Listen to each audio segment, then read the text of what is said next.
14 अप्रैल 1990 को ली गई ये तस्वीर बहुत खास है। इस तस्वीर में बाबा साहब डॉक्टर अंबेडकर की पत्नी सविता अंबेडकर भारत के तत्कालीन राष्ट्रपति आर वेंकटरमण के हाथों बाबा साहब को मिला भारत रत्न अवार्ड ले रही हैं। 31 मार्च 1990 को भारत सरकार ने बाबा साहब को मरणोपरांत भारत रत्न देने का ऐलान किया था। इसलिए 31 मार्च को बाबा साहब को भारत रत्न मिलने के तौर पर भी याद किया जाता है। भारत की सरकारों ने बाबा साहब के महापरिनिर्वाण के 33 सालों बाद उन्हें इस सम्मान से नवाजा था। देश के संविधान निर्माता और भारत के निर्माण में बेहद अहम भूमिका निभाने वाले डॉक्टर अंबेडकर की बहुत लंबे समय तक अनदेखी की जाती रही, जबकि उससे पहले कई लोगों को यह अवार्ड दिया जा चुका था। इंदिरा गांधी ने तो जीते जी खुद को ही भारत रत्न से सम्मानित करवा लिया था, लेकिन डॉक्टर अंबेडकर को लेकर कांग्रेस सरकार से लेकर जनता पार्टी और गठबंधन सरकारों ने आनाकानी की। लेकिन बाबा साहब के अमूल्य योगदान को असली सम्मान मिला वीपी सिंह सरकार के समय। वीपी सिंह कई दलों के समर्थन से सरकार चला रहे थे। उस समय मंडल कमीशन की सिफारिशें लागू करने को लेकर भी बहुजन विचारधारा वाली पार्टियां दबाव बना रही थी। इन सब का ही नतीजा था कि वीपी सिंह ने न सिर्फ बाबा साहब को भारत रत्न से नवाजा, बल्कि मंडल कमीशन की सिफारिशें भी लागू की। बीएसपी सुप्रीमो मायावती कई बार कह चुकी हैं कि बीएसपी के दबाव में ही डॉक्टर अंबेडकर को भारत रत्न से नवाजा गया था।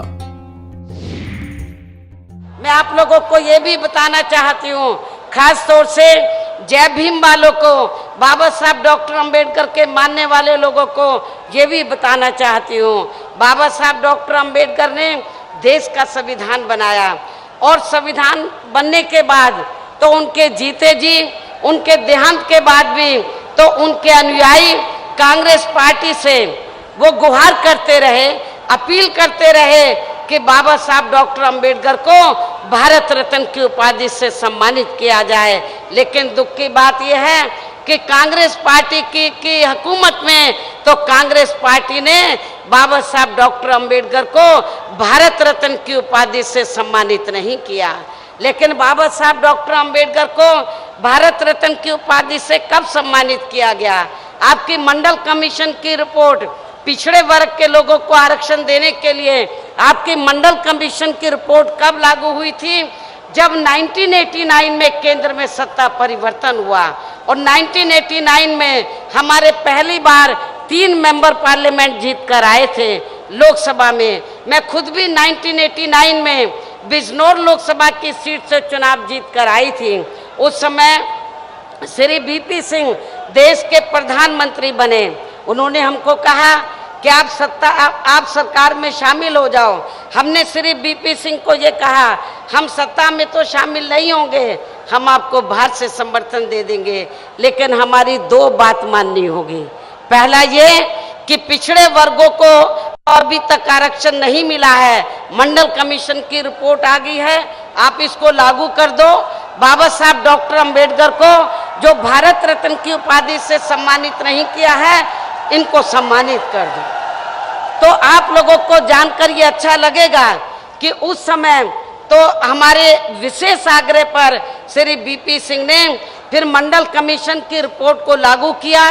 पिछड़े वर्ग के लोगों को सरकारी नौकरियों में, शिक्षा में, अन्य और क्षेत्रों में इनको आरक्षण की सुविधा दी और दलितों के मसीहा परम पूज्य बाबा साहब डॉक्टर अंबेडकर को भारत रत्न की उपाधि से भी सम्मानित किया गया।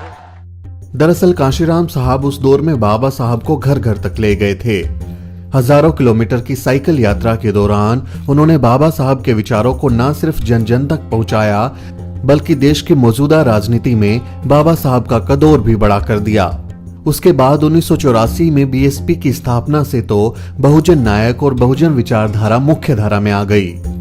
इन सब का असर हुआ कि बाबा साहब को भारत रत्न जैसा बड़ा सम्मान दिया गया। बहुजन समाज में आई जागृति से नेता समझ गए थे कि अब इन लोगों को नाराज करके सरकारें नहीं बनाई जा सकती।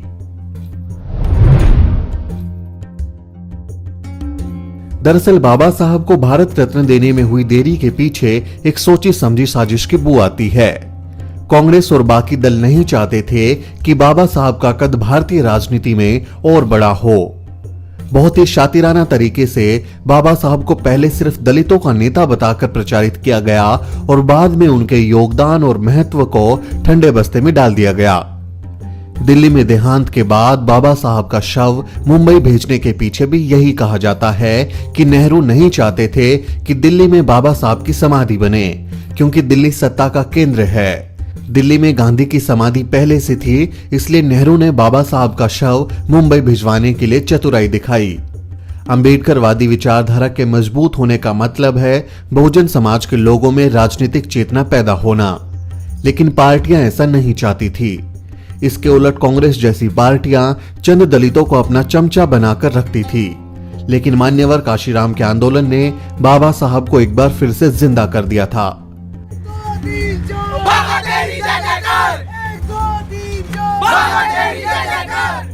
आज बच्चे बच्चे की जुबान पर जय भीम का नारा है और बाबा साहब को पूरी दुनिया सलाम कर रही है। बाबा साहब अब सिर्फ भारत रत्न नहीं बल्कि विश्व रत्न बन चुके हैं। ब्यूरो रिपोर्ट, द शूद्र।